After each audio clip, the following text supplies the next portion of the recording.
রাষ্ট্রীয় অতিথি ভবন যমুনায় বিচার বিভাগ সংস্কার কমিশনের প্রধান সাবেক বিচারপতি শাহ আবু নাঈম মুমিনুর রহমান ও জনপ্রশাসন সংস্কার কমিশনের প্রধান আব্দুল মঈন চৌধুরী প্রতিবেদনগুলো হস্তান্তর করেন। সংস্কার কমিশনের প্রতিবেদন কী রয়েছে তা নিয়ে বিস্তারিত জানা না গেলেও জনপ্রশাসন সংস্কার নিয়ে শতাধিক সুপারিশ থাকতে পারে বলে আগে জানা গিয়েছিল। গত 8 আগস্ট সরকার গঠন করার পর রাষ্ট্রের বিভিন্ন খাতে সংস্কারের জন্য 6টি কমিশন গঠন করা হয়। এর মধ্যে গত 15 জানুয়ারি নির্বাচন কমিশন, দুর্নীতি দমন কমিশন, পুলিশ এবং সংবিধান সংস্কারের গঠিত কমিশন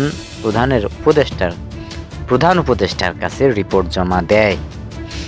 গতকাল সচিবালয়ে সাংবাদিকদের সঙ্গে আলাপকালে জনপ্রশাসন সংস্কার কমিশনের প্রধান আব্দুল মঈন চৌধুরী বলেছিলেন, আমাদের রিপোর্ট জমা দেওয়ার কথা ছিল গত মাসে, কিন্তু আমরা আমাদের কাজের কারণে পারিনি। কারণ আমরা মাঠে গিয়েছি, লোকজনের সঙ্গে কথা বলেছি, বিভিন্ন জেলা উপজেলায় গিয়ে আমরা কথা বলেছি, অনলাইনে আমরা মতামত নিয়েছি। প্রতিবেদনে 100টির বেশি সুপারিশ থাকছে। এখন এর বাইরে আমি কিছু জানাতে পারবো না। অন্যদিকে বিচার বিভাগ স্বাধীন ও নিরপেক্ষ কার্যকর করতে প্রয়োজনীয় সংস্কার প্রস্তাব করার লক্ষ্যে অন্তর্বর্তী সরকারের প্রধান উপদেষ্টার অনুমোদন ক্রমে বিচার বিভাগ সংস্কার কমিশন গঠন করা হয় 3 অক্টোবর।